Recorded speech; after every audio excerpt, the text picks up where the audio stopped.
I spent an entire year going to take care of my pregnant daughter-in-law. A full year sacrificing my life, my early mornings, my health. But today I missed the train and had to go back to spend the night in that house.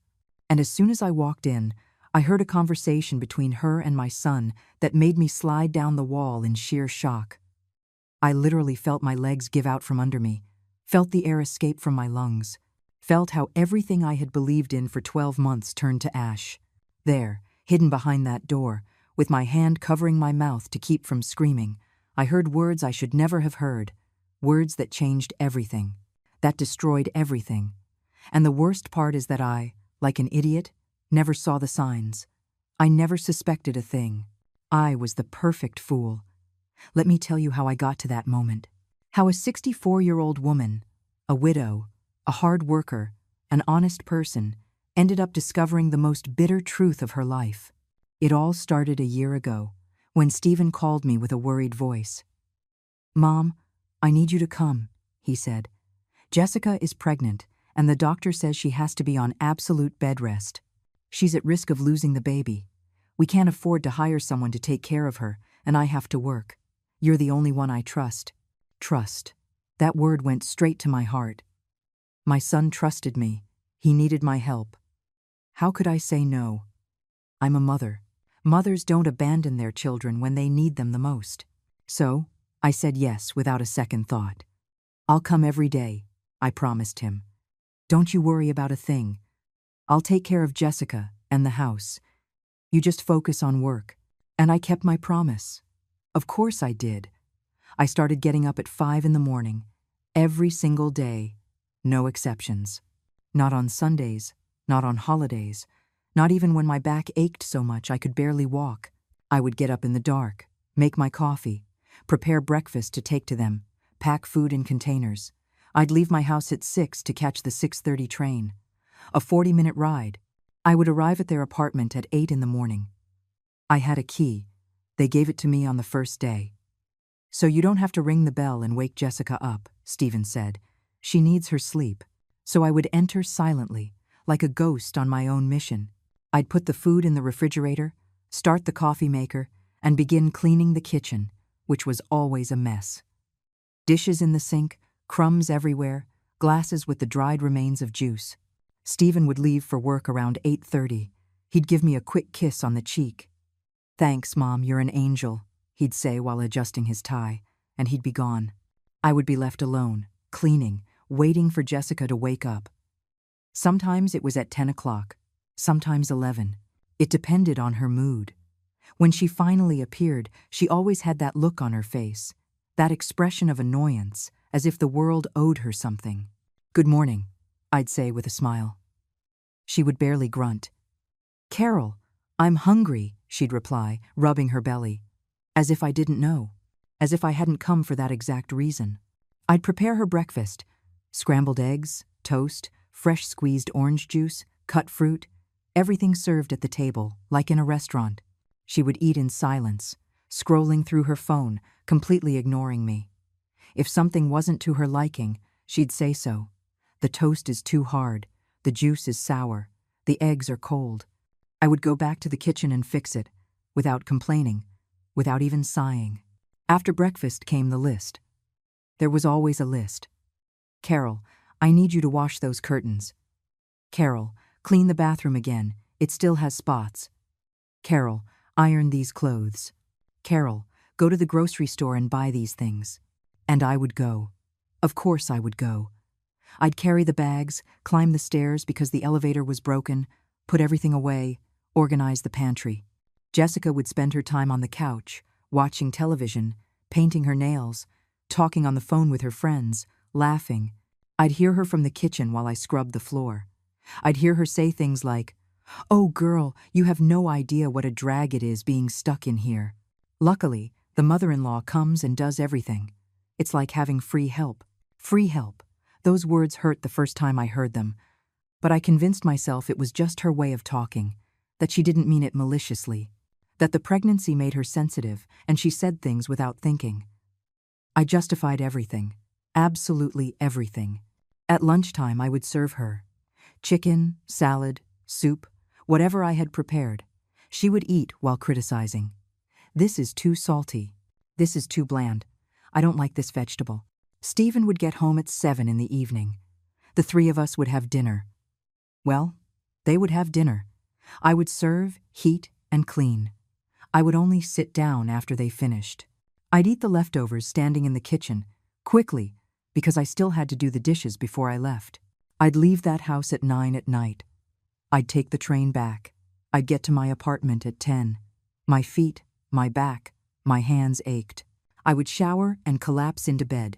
4 hours later, the alarm would go off again, and it all would start over. My friends would tell me, "Carol, you're killing yourself. Your son is a grown man. He can hire someone." But I would defend Stephen. "He's saving up for the baby," I'd explain. "Besides, I'm the grandmother. It's my responsibility." They would shake their heads, worried. I would smile. They didn't understand. They couldn't understand a mother's love. My sister, Nancy, was the most direct. "That girl is using you," she told me one day. "And Stephen is letting her. They have you as a maid, Carol. Open your eyes." I got angry with her. I told her she was bitter, that she couldn't stand to see others happy. We stopped speaking for months. Now I know Nancy was right. She was always right. But I kept going. Day after day, week after week, month after month, a full year living for them, putting my own life on pause. My friends stopped inviting me out. What for, if I always said no? I was too tired, too busy, too devoted to a family that, as I would discover on that terrible night, only saw me as a doormat. The months passed and Jessica's belly grew. I was growing too, but in fatigue, in aches, in new wrinkles that appeared every morning in the mirror. I looked at myself and no longer recognized the woman staring back. I had aged 10 years in one. My hands trembled in the mornings. It was hard to get out of bed, but I couldn't stop. I couldn't fail them. They needed me. Jessica became more demanding as time went on. Now she didn't just want the perfect breakfast. She wanted foot rubs. She wanted me to read magazines aloud to her while she rested. She wanted me to keep her company watching her terrible television shows. I would sit next to her on that couch, with my hands cracked from so much washing and cleaning, feigning interest in those stupid dramas that fascinated her. Stephen started coming home later and later, at 8, 9, sometimes 10 at night, always with the same excuse. "Lots of work, Mom. We're on a big project. I have to put in overtime for the baby." I believed him. Of course I believed him. He was my son. My only son. The man I raised alone after his father died. He would never lie to me. But there was something. Something I couldn't put my finger on. A strange feeling in my stomach every time I saw Stephen and Jessica together. The way they looked at each other when they thought I wasn't watching. Those little, knowing smiles. Like they were sharing a secret, I would shake my head. "You're being paranoid, Carol," I'd tell myself. "They're a happy couple expecting their baby. You're just tired and seeing things that aren't there." One afternoon, 2 months before everything blew up, I overheard Jessica on the phone. I was in the kitchen making dinner. She was in the living room. Her voice carried clearly. Yeah, the old lady still comes every day. It's unbelievable, I swear. She does everything. I don't lift a finger," Stephen says, to just hang in there a little longer. "That once the baby is born, we'll figure out what to do with her." Laughter. More laughter. The knife in my hand slipped. I almost cut myself. My heart was pounding so hard I could feel the beats in my temples. What to do with her? Those words stabbed into my chest like shards of glass. But I said nothing. I didn't go into the living room. I didn't confront anyone. I convinced myself I had misheard, that my exhaustion was making me imagine things, that Jessica was talking about someone else, anyone else but me. That night, when Stephen came home, I watched him differently. I searched his eyes for something that told me he was still my little boy, the boy who cried in my arms when he had nightmares, the teenager who would hug me and tell me I was the best mom in the world. But I only saw fatigue, or maybe indifference. "Mom, come in a little later tomorrow," he said. "Jessica wants to sleep in. She's really exhausted." Exhausted. Her. The one who spent the entire day on the couch watching television while I scrubbed floors on my knees. But I said nothing. I just nodded. Of course, son. Whatever you need. That night, on the train ride home, I cried. I don't know why exactly. I just knew that something inside of me was breaking and I couldn't stop it. The days grew heavier. Jessica invented more tasks. Carol, wash the windows. Carol, organize the closet. Carol, scrub the bathroom walls. Tasks that made no sense. Tasks just to keep me busy, to see me on my knees, to show me who was in charge in that house. And I obeyed. I always obeyed. There was one day I nearly fainted. I was cleaning the kitchen, and suddenly everything went black. I held on to the edge of the counter. I took a deep breath. Jessica walked in at that moment. She saw me, pale and sweating. "What's wrong with you?" she asked with annoyance. "Nothing," I replied. "Just a dizzy spell." "Well, have a glass of water and get back to it." "I'm hungry," she said, and she left. Without asking if I was okay. Without even offering me a chair to sit on. That night I thought about quitting. About telling Stephen I couldn't do it anymore. That he should find someone else. That he should pay the $500 a week a caregiver would cost. But then I thought about my grandchild. About the baby that was about to be born. If I left, who would take care of him? Jessica couldn't even take care of herself. Stephen worked all day. I was necessary. I was important. Oh, how wrong I was. 3 weeks before the due date, Stephen asked me to stay over for a few nights. "Just in case Jessica goes into labor, Mom. I don't want her to be alone." I said yes. I started bringing a small overnight bag. I slept on the living room couch. Uncomfortable, hard, too short for my body. I'd wake up with a sore neck, an aching back, but I didn't complain. I never complained. One of those nights, I got up to use the bathroom. It was 2 a.m. I passed by their bedroom. The door was slightly ajar. I heard their voices. They were speaking softly, but not softly enough. "It's almost time," Stephen was saying. "Once the baby is born and the first few weeks are over, we'll move forward with the plan. My mom won't say a thing. She's too nice, too naive." Jessica laughed. That soft, poisonous laugh. "You're right. Your mom is the most gullible person I've ever met. She believes anything." I froze in the hallway. The plan. What plan? What were they talking about? I wanted to go in. I wanted to scream. But my legs wouldn't respond. My throat was tight. I went back to the couch in silence. I didn't sleep for the rest of the night. I just stared at the ceiling, trying to make sense of what I'd heard, trying to convince myself it didn't mean anything bad. The next morning, I acted normal. I made breakfast, I cleaned, I smiled. But inside, something had shifted. I started paying attention, observing, listening more carefully. And what I discovered in the following days prepared me for what was to come. For that terrible night when I missed the train and my entire world fell apart. The last few days before the birth were strange. I continued with my routine, but something in me had changed. I was no longer the same blind woman who justified everything. Now I saw details I had previously ignored.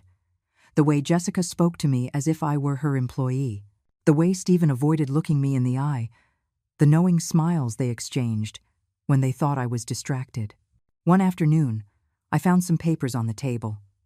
I was cleaning and saw them by accident. They were brochures for senior living facilities, retirement homes.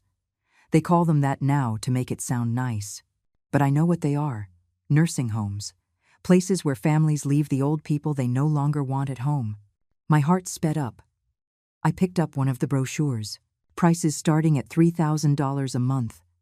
24-hour comprehensive care. Shared or private rooms. My hands trembled holding that paper. Why did they have this?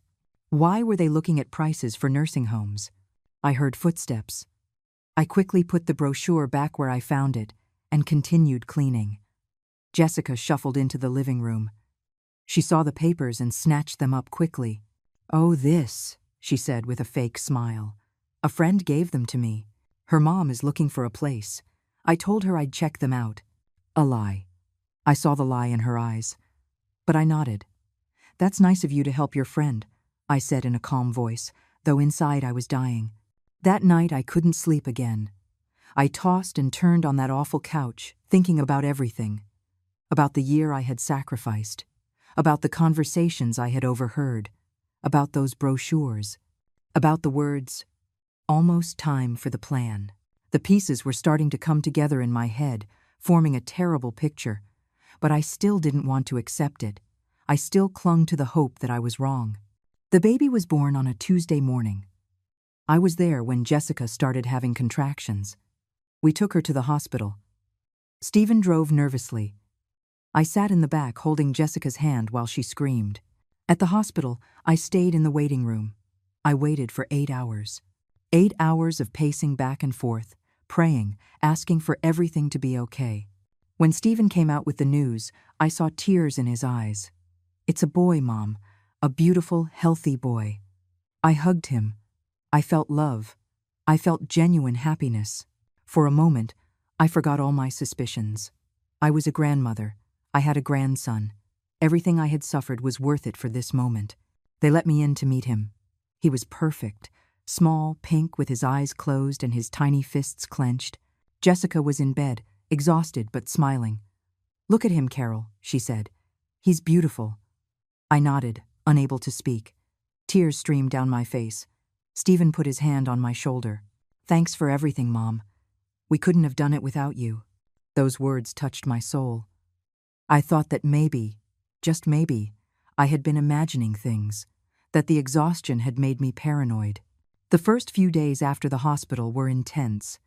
Jessica and the baby needed constant care. I stayed at their house for the whole week. I woke up every 3 hours when the baby cried. I prepared the bottles. I changed diapers. I washed the baby's clothes by hand because Jessica insisted the washing machine was too rough. I cooked for everyone. I cleaned the house. I attended to the visitors who came to meet the baby. Stephen went back to work after 3 days. Just 3 days. He said he couldn't ask for more time off, that they needed him at the office. So it was just Jessica, the baby, and me. And there, without Stephen in the middle, I saw my daughter-in-law's true face. She no longer pretended. She no longer smiled. She gave me orders all day long. "Carol, get me some water. Carol, the baby needs a bath. Carol, I'm hungry. Carol, clean that up. Carol, Carol, Carol." One night I was so tired I fell asleep sitting on the couch with the baby in my arms. I woke up to Jessica's scream. "You're so irresponsible. What if you had dropped him?" She was furious. I explained that I had only closed my eyes for a second, that the baby was safe in my arms. But she wouldn't listen. She took the baby from me and locked herself in her room. I was left there alone, with empty hands, feeling that something very bad was about to happen. 2 weeks passed. I was still going every day. Now the workload was double. Jessica and the baby. 2 people who depended completely on me. Well, Jessica didn't really depend. She could do things, but she didn't want to. Why should she, when I was there? One Saturday afternoon, I heard Stephen on the phone on the balcony. I was folding baby clothes in the living room. "Yes, it's time," he was saying. "Everything's ready. The papers are signed. We're just waiting for the right moment to tell her. She can't do anything. Legally, it's all taken care of." My breathing stopped. Papers? What papers? What was my son talking about? That same night, when Stephen went out to the pharmacy, I searched. I don't know what I expected to find, but I needed to know. I checked drawers, files, documents, and there they were. In the second desk drawer. Legal documents. A power of attorney. Property transfer deeds. My name on several papers. My signature. But I had never signed anything. I looked closer. It was my signature, perfectly forged. They had forged my signature on documents that took away my control over my properties, the house where I lived, the small apartment my husband and I had bought with so much effort, the money I had saved in the bank. Everything was being transferred to Stephen's name. I felt the floor move beneath my feet. I sat on the floor with those papers in my hands. My son. My own son was robbing me. He was taking away everything I had. I heard the door. Stephen was back. I quickly put everything back as it was and left the room. He saw me coming out. "What were you doing in there?" he asked suspiciously. I was looking for a pen, I lied. My head hurts. He watched me for a long moment. Then he nodded. You should go rest, Mom. You look terrible. Yes, I replied. I'll leave soon. But I didn't leave that night. I told him I'd stay in case the baby needed anything. In reality, I needed to think. I needed to figure out what to do, who I could turn to. I lay on the couch but didn't sleep. I just stared into the darkness, trying to process that my entire life had been a lie. The next day was Sunday. I decided I would go back to my house. I needed distance. I needed air. I told Stephen I was feeling sick, that I needed a day to rest. He seemed relieved. Of course, Mom. Get some rest. I'll call you if we need anything. I took my things and left. On the train ride back, I cried. I cried like I hadn't cried since my husband died. People stared at me, but I didn't care. I got to my apartment. I went inside. Everything was covered in dust. It had been weeks since I had spent any real time there. I sat on my bed and took out my phone. I looked for Nancy's number, my sister, the one who had warned me, and I hadn't listened. I dialed. She answered on the second ring. Carol, she said, surprised. You were right, I said, my voice breaking, about everything. Nancy sighed. I'm on my way, she replied, and hung up. Nancy arrived an hour later. She knocked, and when I opened the door, she hugged me without saying a word. That hug was all I needed to completely fall apart. I cried on her shoulder like a little girl. She held me steady, stroking my hair, letting me release all the pain that had been building up for months. When I could finally speak, I told her everything, absolutely everything. I told her about the entire year of sacrifice, the early mornings, the exhaustion, the mistreatment disguised as pregnancy whims, the conversations I'd overheard, the nursing home brochures, and worst of all, the documents with my forged signature. Nancy listened, her jaw tight, her eyes darkened with every word. When I finished, she got up from the couch and walked to the window. She stood there, looking out at the street in silence. That son of yours, she finally said, her voice controlled but filled with fury, is a snake. And that woman is worse. They're robbing you, Carol. Not just of your money or your house. They're robbing you of your dignity, your life. And they planned it from the beginning. A chill ran down my spine. From the beginning. Those words confirmed what I had begun to suspect. The pregnancy. Stephen's urgent call. Jessica's fabricated bed rest. It had all been a trap to get me there. To use me. Nancy turned to face me. I need you to tell me exactly what documents you saw. Where are they? What did they say? I explained everything in detail. She took out her phone and started making calls. The first call was to a lawyer friend of hers. The second to an accountant. The third to someone I didn't recognize. She spoke quickly, seriously, taking notes on a piece of paper. I watched her, feeling useless. When she finished, she sat down in front of me. Here's what we're going to do, she said. First thing tomorrow morning, we're going to the lawyer.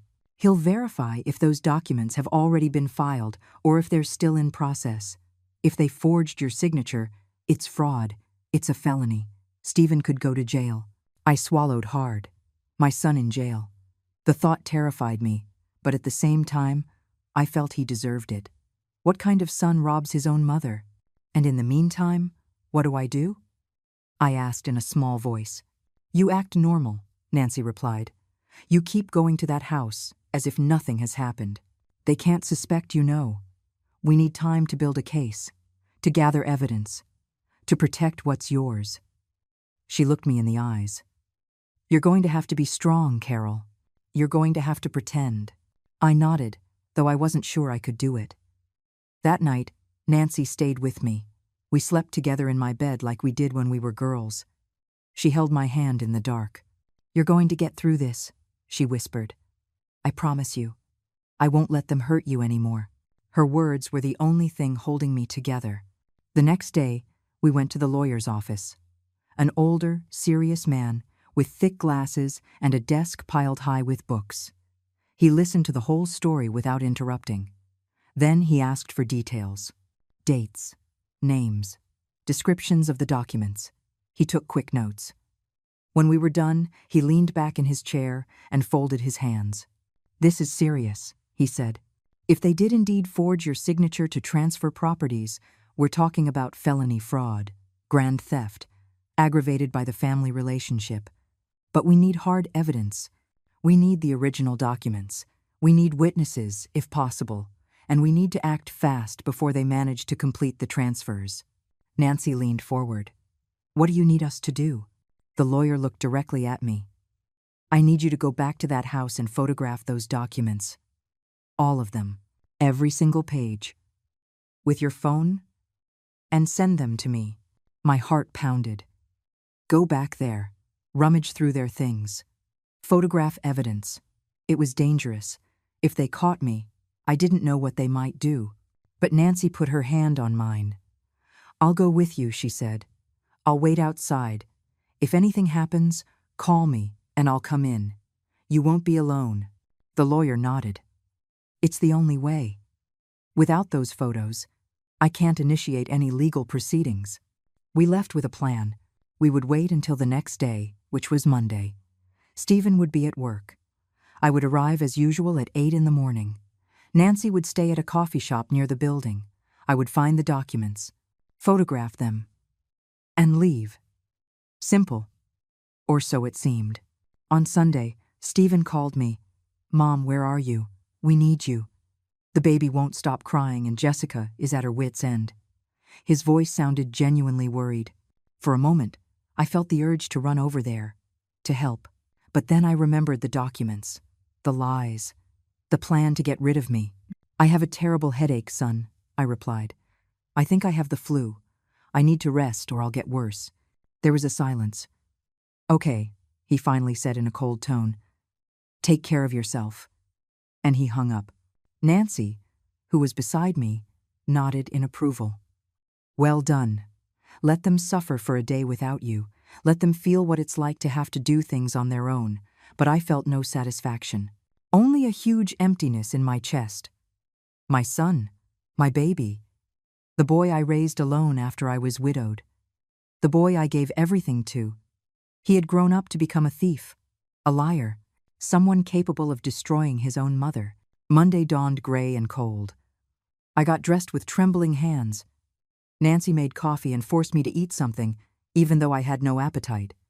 "You're going to need your strength," she said. "Today is a big day." We took the train together. On the way, we went over the plan again and again. Go in normally, say hello, make breakfast, wait for Jessica to take a shower, find the documents, photograph everything, put everything back exactly as it was, leave. We arrived at the building at 10 minutes to 8. Nancy went to the coffee shop on the corner. I went up in the elevator alone. My heart was beating so loudly I felt like everyone could hear it. I opened the door with my key. I went inside. The house was quiet. Too quiet. Jessica was asleep. The baby too. Perfect. I moved silently to the kitchen. I started the coffee maker just so it would seem like I was following my normal routine. Then I walked slowly to the room with the desk. I opened the drawer carefully. The documents were still there. I took out my phone. I began photographing, page by page, every sheet, every forged signature, every notary seal. Suddenly, I heard footsteps. I froze. Jessica came out of the bathroom. She was awake. She saw me standing there in front of the desk, phone in hand. Her eyes narrowed. "What are you doing?" she asked sharply. My mind raced. I was looking for a pen, I lied, slipping the phone into my pocket. "I need to write down the grocery list." She watched me without moving. Then she pointed toward the kitchen. "The pens are in the kitchen. They've always been in the kitchen." I nodded and walked out of there, trying to act normal even though my legs were shaking. In the kitchen, I took a deep breath. I had managed to photograph almost everything. Only 2 pages were left, but I couldn't risk going back. Jessica was suspicious. I decided it was enough. I prepared breakfast mechanically. I served Jessica. She ate in silence, watching me the whole time. The atmosphere was tense.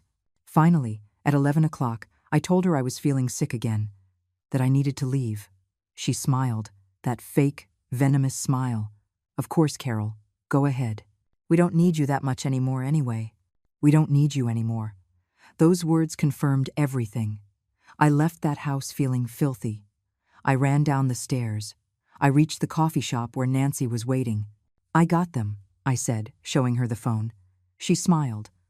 Good. Now let's go see the lawyer. The lawyer reviewed the photographs on his computer with a serious expression. He went through each image, zooming in on the signatures, the seals, the dates. Nancy and I waited in silence. Every second felt like an eternity. Finally, he looked up and took off his glasses. This is enough, he said. We have clear evidence of signature forgery. Furthermore, I see some of these documents have already been filed with a notary. That means the fraud is actively in process. We need to act immediately. How immediately? Nancy asked. Today, he replied.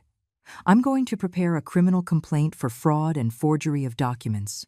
I'm also going to request precautionary measures to freeze any transaction related to Mrs. Collins's properties. And we will need her to give a formal statement to the authorities. He looked at me seriously. Are you prepared for this? This means your son will be investigated, possibly arrested. I nodded, though I felt like I was suffocating. I'm prepared. I lied. We spent the next few hours in offices. First, the district attorney's office, then the courthouse. I signed papers I barely read. I gave statements to officials who looked at me with pity. A mother reporting her own son. They probably thought I was a terrible mother, or that my son was a monster. Maybe both were true. Nancy didn't leave my side for a moment. She held my arm. She brought me water. She reminded me to breathe when I felt like I couldn't get enough air. At 6 p.m, we left the last office. The lawyer walked us to the street. The documents are filed, he said. The restraining orders will be executed early tomorrow morning. The bank accounts will be frozen, the properties blocked. And a subpoena will be issued for Stephen to appear before the prosecutor. They will probably serve him at his job. I felt a pang of pain. My son, receiving a court summons at his office. The humiliation. But then I remembered what he had done to me, and the pain transformed into something harder, into determination. Nancy took me back to my apartment. She ordered food because I didn't even have the strength to cook. We ate in silence, watching the news without really paying attention. My phone rang several times. It was Stephen. I didn't answer. Then came the texts.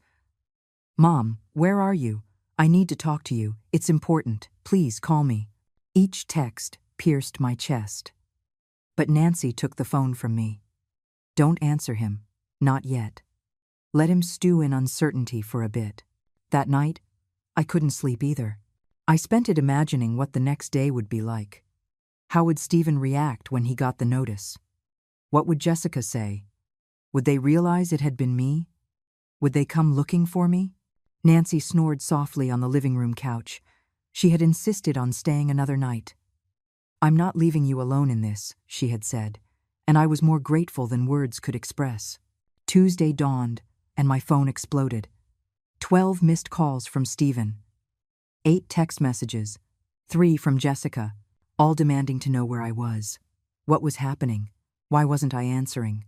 Nancy read the messages and smiled with satisfaction. They know, she said. The notice has arrived. Now they'll try to scare you, manipulate you. Don't fall for it. The lawyer called at 9 a.m, confirming that the protective measures were active. Everything is frozen, he said. They can't move a single penny, can't sell a thing. And Stephen has been summoned for Friday at 10 o'clock. At 11 a.m, someone pounded on my door, loudly, insistently. Carol, open up. It's me. It was Stephen.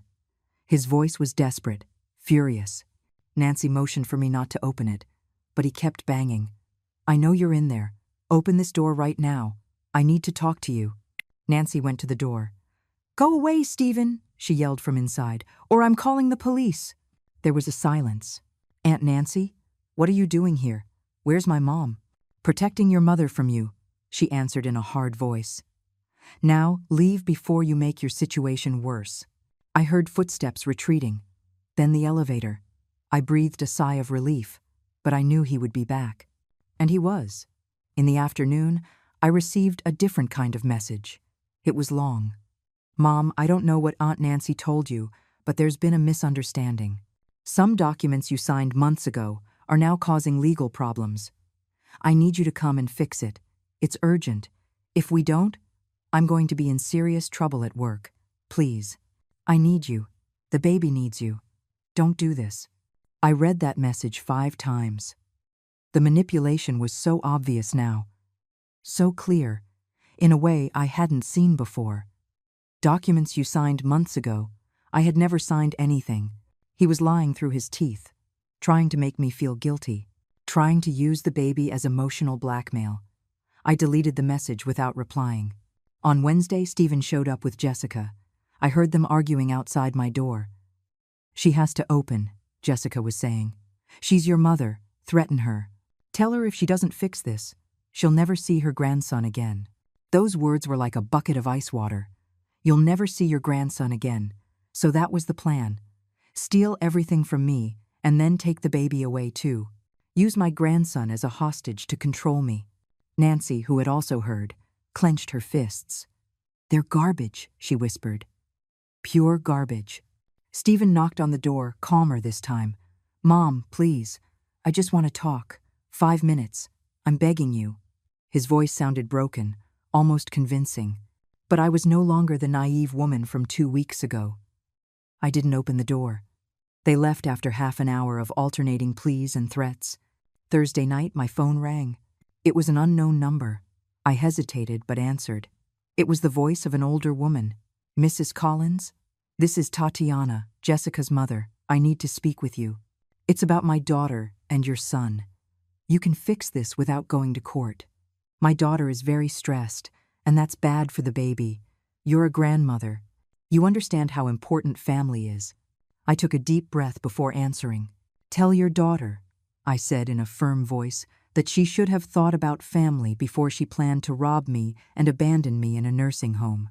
The woman was silent. Then she hung up. Nancy looked at me with pride. That's my sister, she said, smiling. That's the Carol I know. I felt a little stronger, a little less of a victim. Friday arrived quickly. It was the day of Stephen's hearing.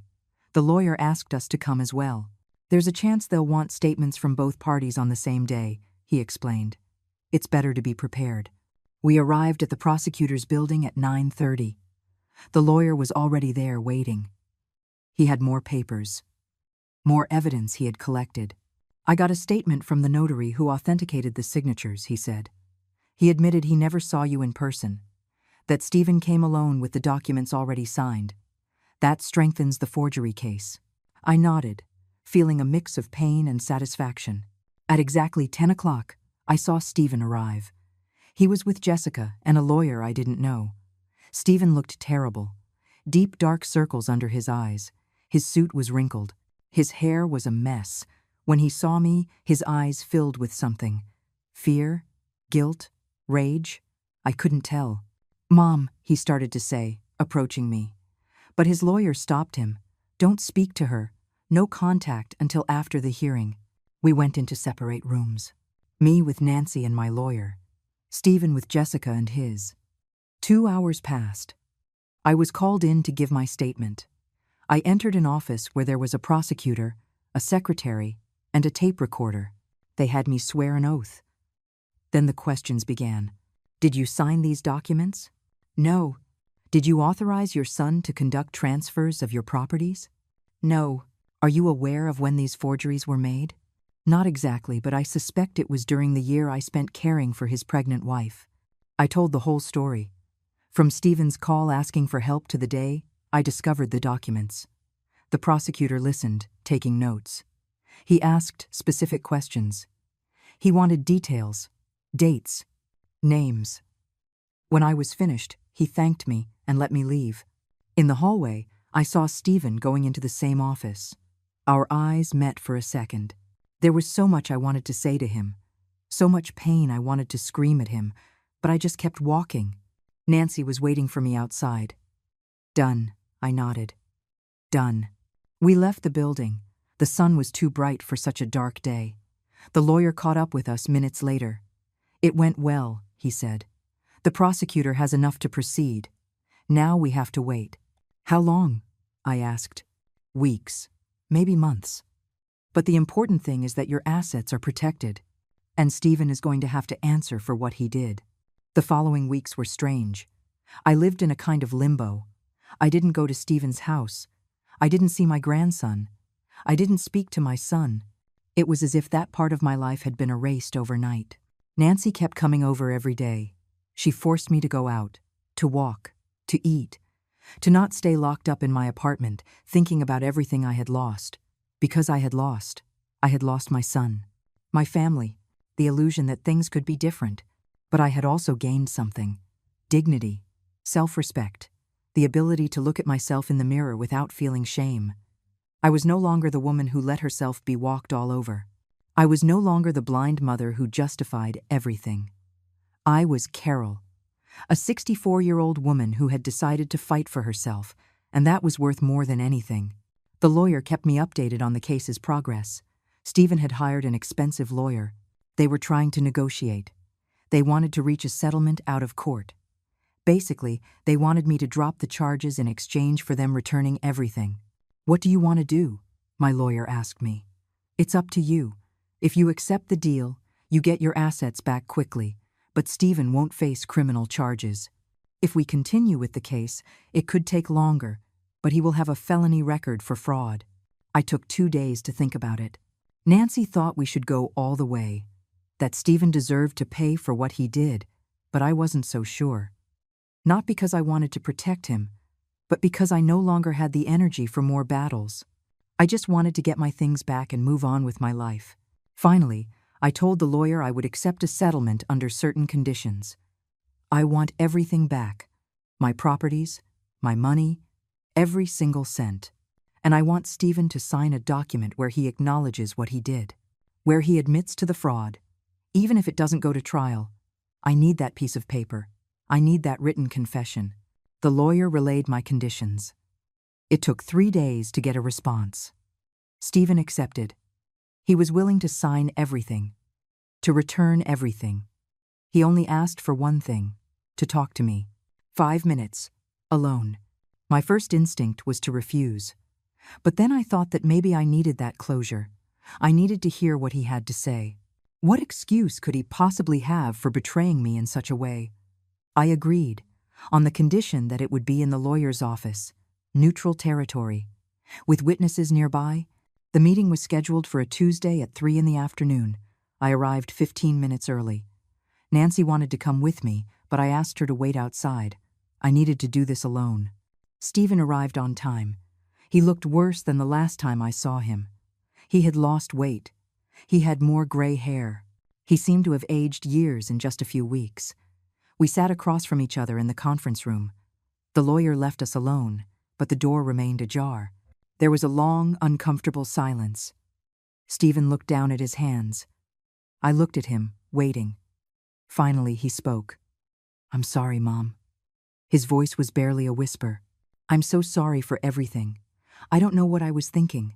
He looked up, and I saw tears in his eyes, but I felt no compassion, only emptiness. "What you were thinking." I repeated his words.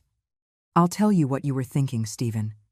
You were thinking about yourself, about your comfort, about your money.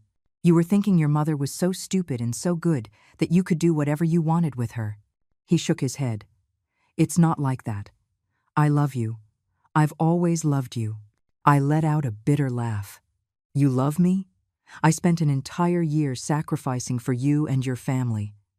I woke up at the crack of dawn. I gave up my life, my health, everything for you. And while I was killing myself working, you were planning to rob me and lock me away in a nursing home. Is that what love is to you?" Stephen covered his face with his hands. "It was Jessica's idea," he said in a choked voice. "She convinced me.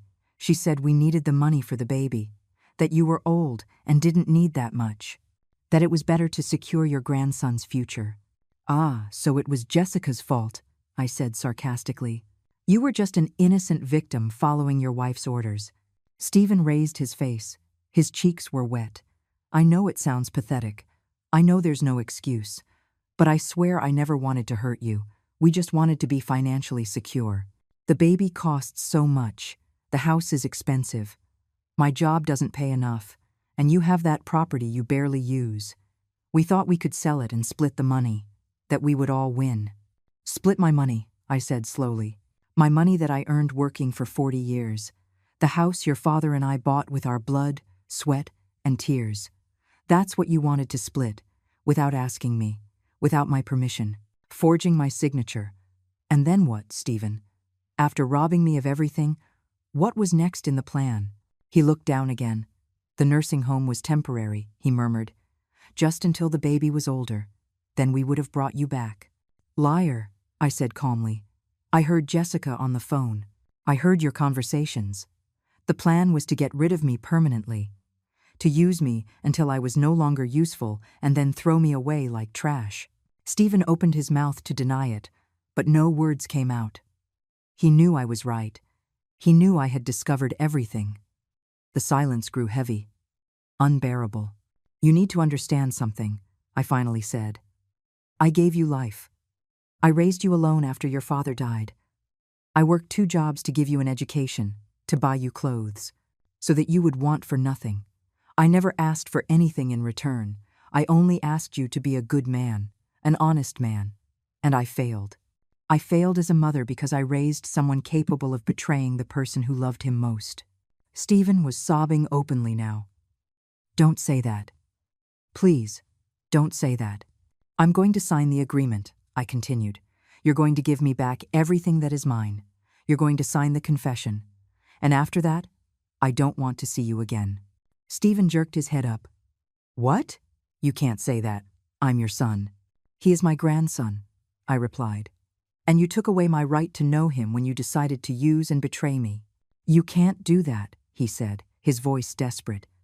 "You can't take my mother away from me." "You took your mother away from yourself," I said, standing up. "The day you decided my life was worth less than your comfort. The day you forged my signature. The day you planned to lock me away and forget about me. That day, you lost the right to call me Mom." I walked to the door. Stephen got up, trying to follow me. "Wait, please. We can fix this. We can start over." I turned one last time. "No, Stephen. We can't. Some things can't be fixed. Some betrayals can't be forgiven. This is one of them." I walked out of that room with my head held high. Nancy was waiting in the reception area.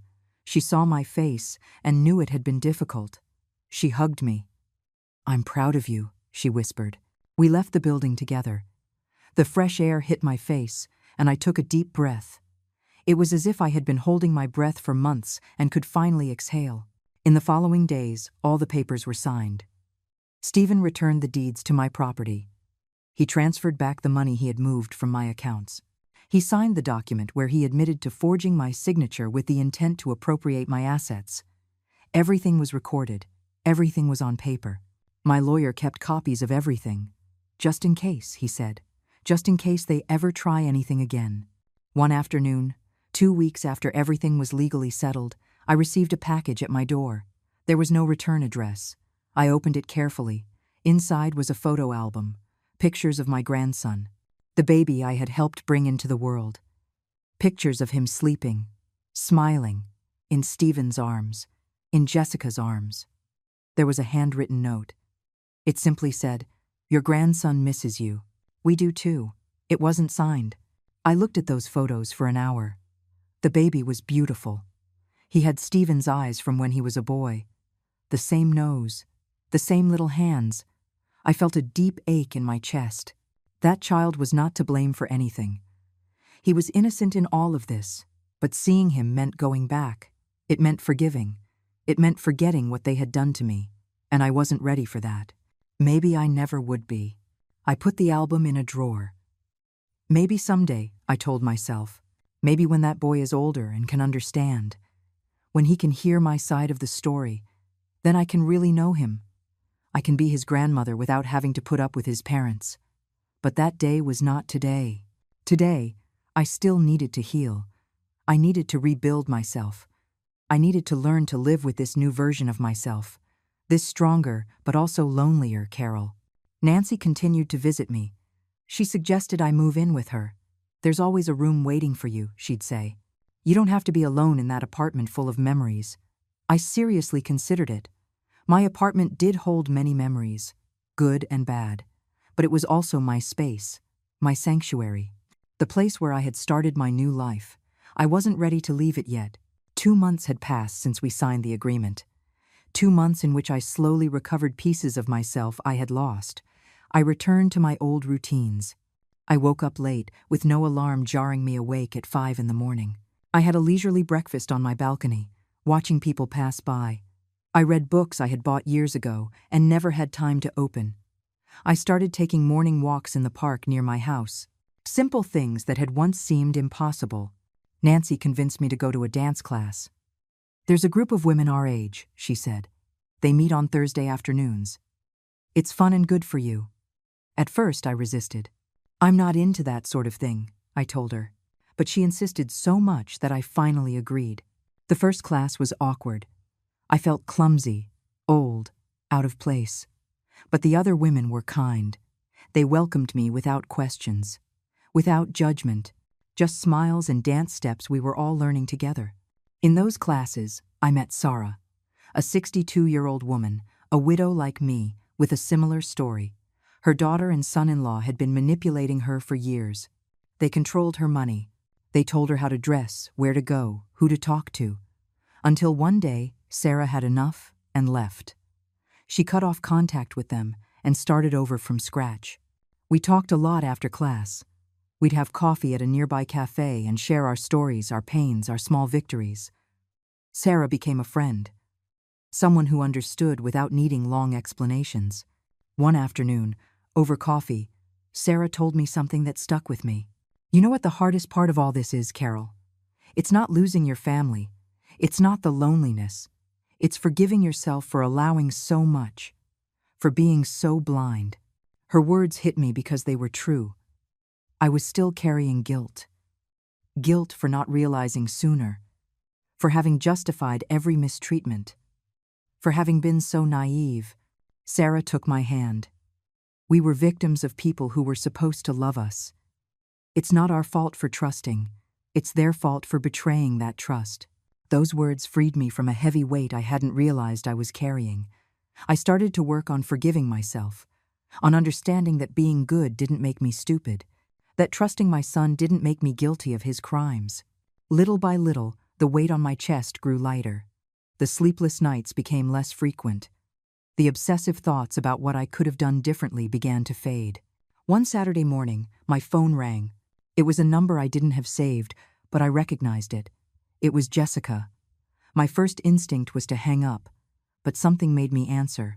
"Carol," she said, her voice soft, almost timid, completely different from the demanding tone she always used. "I need to talk to you. It's important." "What do you want?" I asked in a neutral voice. There was a silence. "I want to apologize." I wasn't expecting those words. I was speechless. Jessica continued. "I know I have no right to ask you for anything. I know what we did was unforgivable, but I need you to know that I'm sorry, that I've thought a lot about everything, and that I was wrong, so very wrong." Her voice broke a little. "Stephen and I are in therapy, trying to fix our marriage, trying to be better people. And part of that is acknowledging the harm we caused, especially to you." I listened without interrupting. I didn't know what to feel. Part of me wanted to scream at her, to tell her it was too late for apologies, that nice words didn't erase a year of exploitation and betrayal. But another, calmer part just wanted to listen, wanted to know if there was something genuine there or if it was another manipulation. "The baby asks about you," Jessica went on. "Well, he doesn't ask yet because he's too little. But when he sees pictures of you on the phone, he smiles. I think he remembers you and misses you." That hurt more than anything else she could have said. My grandson, the baby I had held in my arms, whom I had rocked when he cried, who had looked at me with those big, trusting eyes. "That's not fair," I finally said. "It's not fair for you to use the baby for this." "I'm not using him," Jessica replied quickly. "I'm just telling you the truth. Look, I don't expect you to forgive me. I don't expect us to be a family again. I just needed to tell you that I'm sorry, that I'm ashamed, And that if you ever want to meet your grandson, the door is open, no strings attached, no expectations. I hung up without responding. I sat there with the phone in my hand for half an hour. Nancy, who had come to visit, noticed something was off. "What happened?" she asked. I told her about the call. She frowned. "I don't trust that woman. It could be another trap." "I don't trust her either," I admitted. But she sounded sincere. "Oh, she's a very good actress," Nancy said. Or did she really realize the magnitude of what they did? "What are you going to do?" "I don't know," I answered honestly. "I need time to think." The next few days were confusing. Jessica's call had stirred up things I thought were settled. Thoughts about my grandson, about whether he had the right to know his grandmother, about whether I had the right to be in his life. I talked to Sarah about it. She gave me simple but profound advice. Ask yourself what you really want, not what you should want, not what others expect.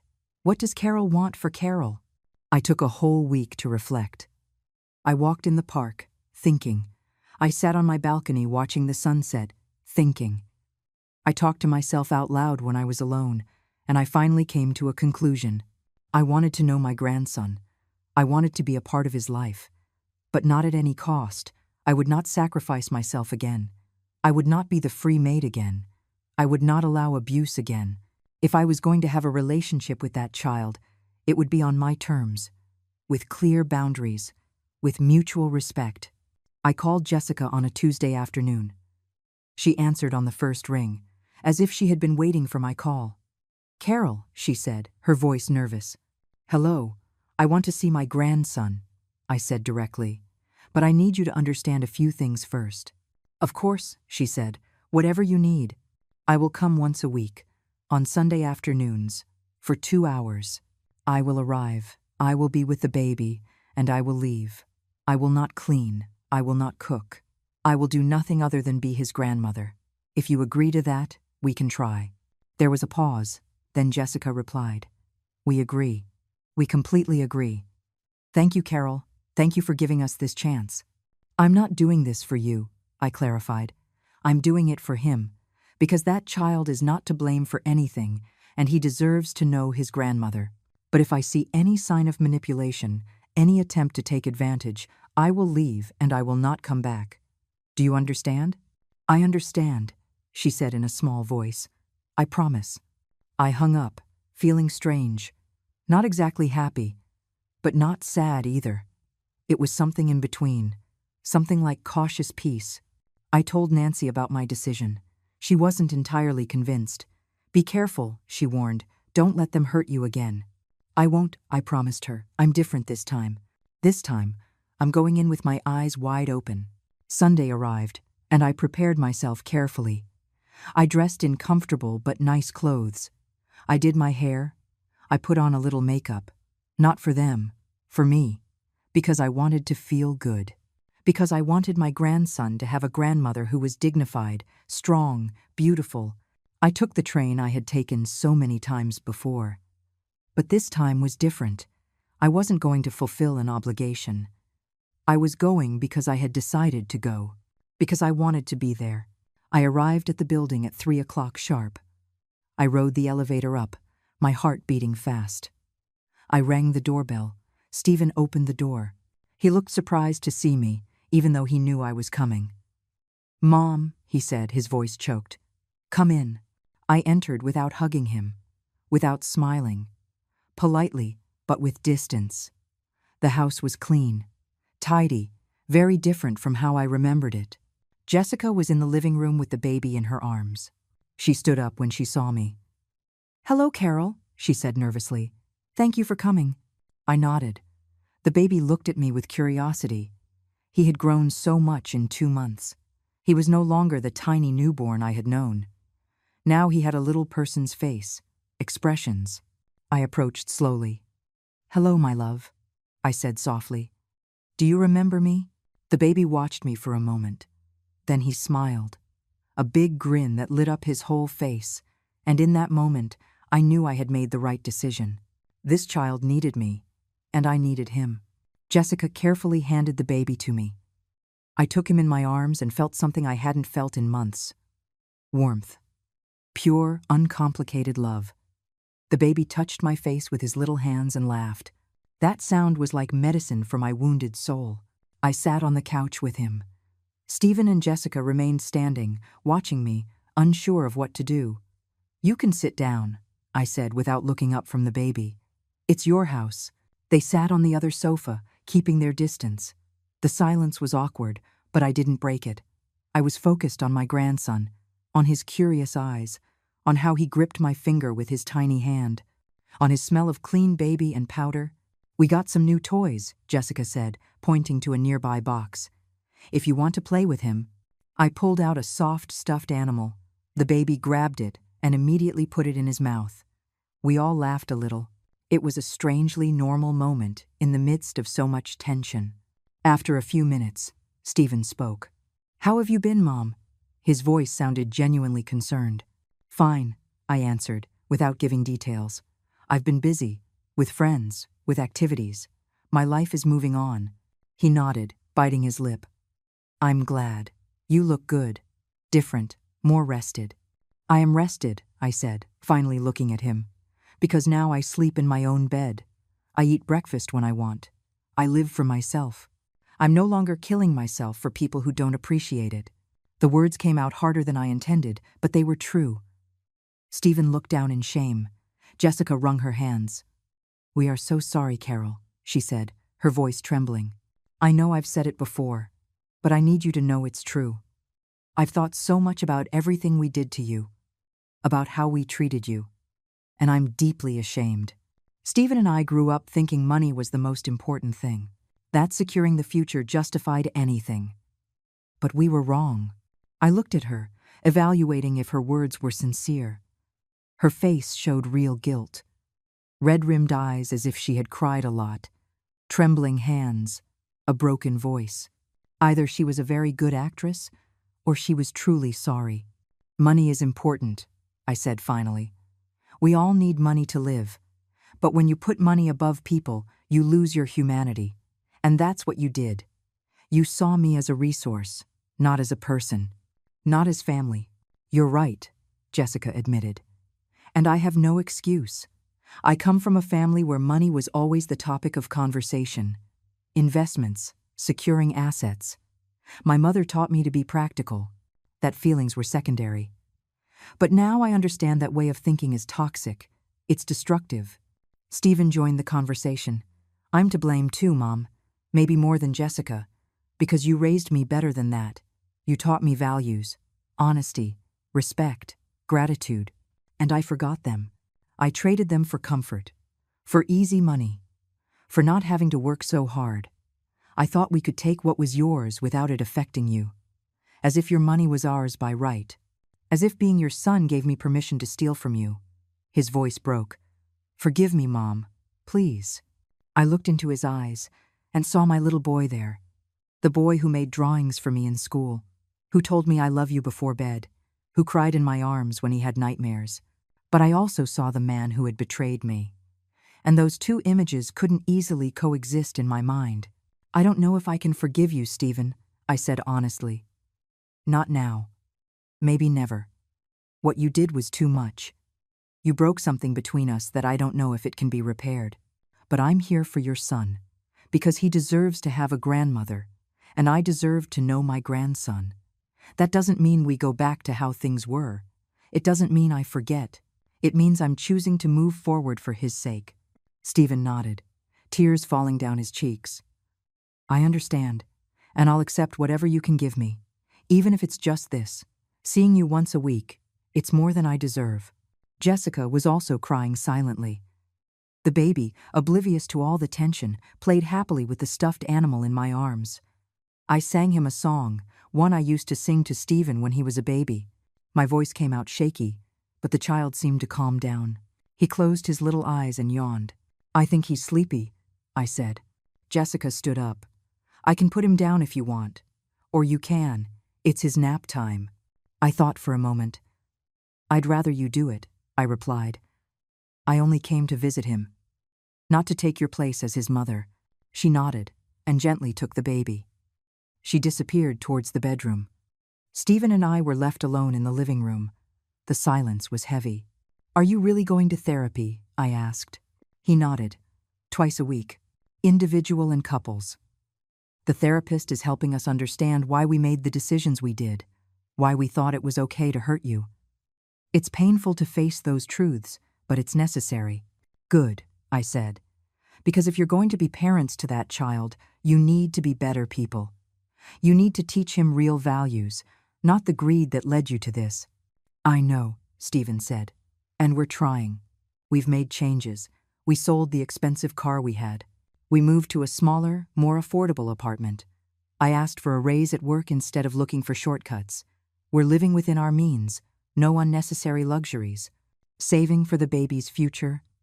Honestly, I was surprised to hear that. "That sounds like a good start," I admitted. "But actions have to be consistent. You can't be a good person only when it's convenient." Myra returned to the living room. "The baby's asleep," she announced. She sat down next to Stephen. They both looked at me, waiting for something. I didn't know what. "I want to tell you something else, Carol," Myra said. "Something that might help you understand. I'm not justifying what we did, but I want you to know the context. My family lost everything when I was 15. My dad invested in a business that went bankrupt. We lost our house. We had to move in with relatives. We lived in poverty for years. I saw my mom cry because she couldn't buy us food. I saw my dad sink into depression. That experience scarred me. It made me obsessed with financial security, with never going through that again. So when Stephen told me about your properties, your money, I saw a solution. I saw a way to ensure my son would never go hungry, that he would never experience what I lived through. But in the process, I became the thing I hated most. Someone who hurts others for money." Her words made me understand something. Pain creates more pain if we don't process it. Mayra was carrying a trauma that never healed, and she projected it into terrible decisions. That didn't excuse her, but it made her a little more human, a little more understandable. "I'm sorry for what you went through," I said sincerely. "No one should have to go through that. But robbing me was not the solution. Working, striving, asking for help honestly, those were the solutions, not fraud." "I know that now," she said. "My therapist is helping me process those fears. To understand that security doesn't come from stolen money. It comes from building an honest life, from having peace of mind." We spent the next hour talking. Not like a happy family, but like broken people trying to find some peace. Stephen told me about his job, about how he almost lost it when the court summons arrived, about how he had to explain the situation to his boss, about the humiliation he felt. Myra told me about motherhood, about how hard it was, about how she now valued everything I had done that year, about how she felt inadequate as a mother. I listened without judging too much, without comforting either, just listening. When the 2 hours were up, I got up to leave. "I'll be back next Sunday," I said. "Same time." They were grateful. "I'll walk you to the door," Stephen said. We walked to the exit together. At the door, he stopped. "Mom," he said softly, "I know I have no right to ask this, but someday when you're ready, I'd like to try to rebuild our relationship. Not like it was before. Something new, something honest." "I'll think about it," I replied. "But it's going to take time. A lot of time." "I understand," he said. "I'll wait as long as it takes." I left that apartment with mixed feelings. I hadn't forgiven. I hadn't forgotten. But I had taken a step towards something. Towards what exactly, I didn't know. Maybe towards peace. Maybe towards a new kind of family. Or maybe just towards the ability to coexist for the baby's sake. Time would tell. I took the train back, thinking about everything. About how far I had come from that terrible day. I missed the train. About the woman I was then, and the woman I was now. About all I had lost and all I had gained. Sundays became my favorite day, not because of Stephen or Jessica, but because of those 2 hours with my grandson. Watching him grow week by week was a gift I had been on the verge of losing forever. At 4 months, he recognized my voice and would reach his little arms out when I arrived. At 6 months, he said something that sounded like Graham, that we all pretended was my name. At 8 months, he would crawl towards me as soon as I walked through the door. Each of his small achievements filled a void in my chest I didn't know I had. Stephen and Jessica respected my boundaries. They never asked me to clean. They never asked me to cook. They never asked me for money or favors. The first few weeks, it was obvious they were holding back. That they wanted to ask me for things but bit their tongues. Over time, it became more natural. They learned to function without depending on me. They learned to be responsible adults. And I learned to be there without sacrificing myself, without losing myself in the process. My life outside of those Sundays blossomed too. The dance classes became something I looked forward to. Sarah and I became inseparable. We went out to dinner. We went to the movies. We took a long weekend trip to the coast together. We laughed like I hadn't laughed in years. I felt young again. Not in my body, because my 64 years were felt in every joint, but in my spirit, in the ability to enjoy life without guilt. Nancy also noticed the change in me. "You're glowing," she'd say. "This is what happens when you live for yourself and not for others." She was right. For decades I had lived for my husband, then for Stephen, then for Jessica, always putting myself last, always believing my happiness would come later, after raising my son, after helping him get established, after securing his future, but later never came. There was always something else that required my sacrifice, until everything exploded and forced me to choose myself. One Sunday, almost 6 months after my first visit back, I arrived at the apartment and noticed something different. There were more toys, new furniture, a warmer decor. Stephen saw me looking around. "We made some changes," he explained. "We want the baby to grow up in a nice environment, but all with our own money. Nothing we can't afford." I nodded in approval. The house felt like a home now. It no longer had the feeling of just being a place where people slept. Jessica was in the kitchen making coffee. She offered me a cup. "Thank you," I said, accepting it. The two of us sat at the table while Stephen played with the baby in the living room. "Carol," Jessica began nervously, "there's something I want to tell you." My body tensed automatically. "What is it?" She took a deep breath.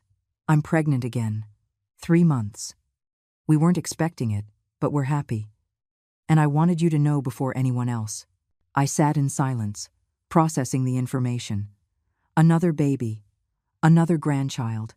Part of me felt joy. Another part felt fear. Fear that they would need me too much again. That they would try to use me again. Jessica read my expression. "We're not going to ask you for anything," she said quickly. "We've learned our lesson. We're going to hire help if we need it. My mom, Tatiana, has also offered to come for a few weeks after the birth. But if you want to meet the baby when she's born, you'll be welcome. No pressure. No expectations." I smiled a little. "I'd like to meet her," I said. "When you're ready." "When you're both ready." She smiled, relieved. "Thank you. That means a lot to us." We finished our coffee, talking about lighter things. The pregnancy. How the older baby would react when his little sister arrived. Possible names. It was a normal conversation. A normal family conversation. And I realized that maybe, just maybe, we were building something new on the ruins of what had been. The weeks passed, and Jessica's belly grew. I kept going on Sundays. The baby was now walking unsteadily. He was saying words. Grandma was one of them. Every time he said it, my heart melted. Stephen and I were talking more too. No longer just pleasantries. Real conversations about politics, books, movies. We avoided the past. We weren't ready to dissect it. But the present was enough for now. One day, Stephen asked me for something unusual. "Mom, can we talk alone for a moment?" Jessica took the baby and went to the bedroom. We sat on the couch. Stephen looked nervous. "What is it?" I asked. He pulled an envelope from his pocket. "This is for you." I opened it. Inside was a check. For $5,000. I looked at it, confused. "What is this?" "It's part of the money I owe you," he said. "Not just what I took from your accounts, but for the work you did during that year." I calculated the hours. The services. What we would have paid someone else. It comes out to more than $20,000 in total. This is the first payment. I'm going to give you 1,000 every month until it's paid off." I was speechless.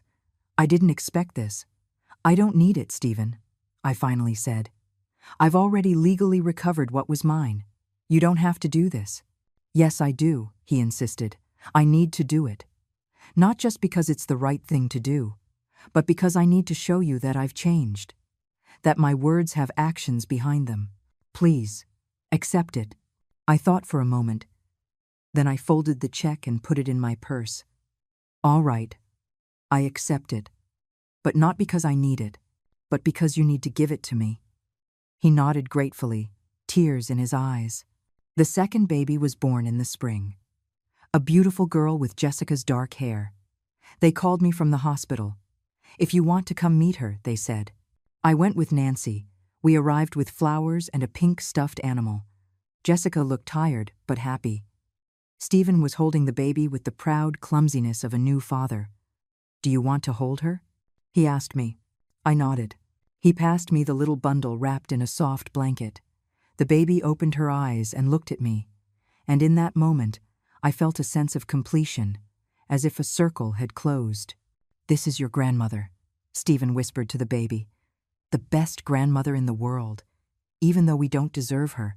I looked at him, surprised by his words. He gave me a sad smile. "It's the truth, Mom. We don't deserve your presence, your forgiveness, your time, but we are infinitely grateful that you give it to us anyway." I didn't reply. I just focused on the baby, on her perfect little face, on her tiny hands that clung to my finger. The following months were an adjustment. 2 babies meant more chaos, more exhaustion for Stephen and Jessica. I offered to go 2 Sundays a month instead of 1. "Only if you want," I clarified. "No obligation." They accepted gratefully, watching them manage on their own, how they took turns getting up at night, how they worked as a team, made me feel something akin to pride. Maybe there was hope for them after all. One Sunday, I arrived to find Stephen doing laundry while the older baby played at his feet. Jessica was in the kitchen preparing food with the baby girl in a carrier. The scene reminded me of something, of me, when Stephen was little and I did everything alone. But it was also different. They were doing it together. They supported each other. They took turns. They had learned what I could never teach Stephen as a child because I spoiled him too much. Life had taught him what my blind love could not. That afternoon, as we drank tea after putting the children down, Jessica said something unexpected. "Thank you for not giving up on us, Carol. It would have been easier to cut us off completely, to forget about Stephen, about the grandchildren, to start a new life without this burden. But you chose to stay. You chose to give us another chance. I don't know if we'll ever be able to make it up to you." I looked her in the eyes. "It wasn't easy," I admitted. "There were days I wanted to forget everything, days I hated Stephen, days I hated you both. But the children are not to blame. And deep down, no matter how much it hurts, Stephen is still my son. I can't turn off that love even if I wanted to. I can only decide how to express it. And I chose to express it with boundaries, with self-respect, with a love that doesn't destroy me." Stephen, who had been listening silently, spoke up. "You taught us something important, Mom. You taught us that real love has dignity, that forgiving doesn't mean forgetting or allowing abuse. That family is built with actions, not with words." I smiled slightly. "It took me a long time to learn that," I said. "I wish I had known it sooner. But better late than never." We toasted with our teacups. "To second chances," Jessica said. "To an imperfect but real family," Stephen added. "To me," I said finally. "For choosing myself when no one else would." I left that house that night feeling something I hadn't felt in a long time. Complete peace. Not everything was perfect. It probably never would be. The wounds that Stephen and Jessica had caused left scars that would always be there. But I had learned to live with them, to not let them define my life. I had rebuilt my world on my own terms. And that world included my grandchildren. A little bit of Stephen and Jessica, a lot of Nancy and Sarah, and above all, a lot of me. Of the Carol I almost lost but managed to find again. The Carol who missed the train on that terrible day and ended up finding her way back to herself.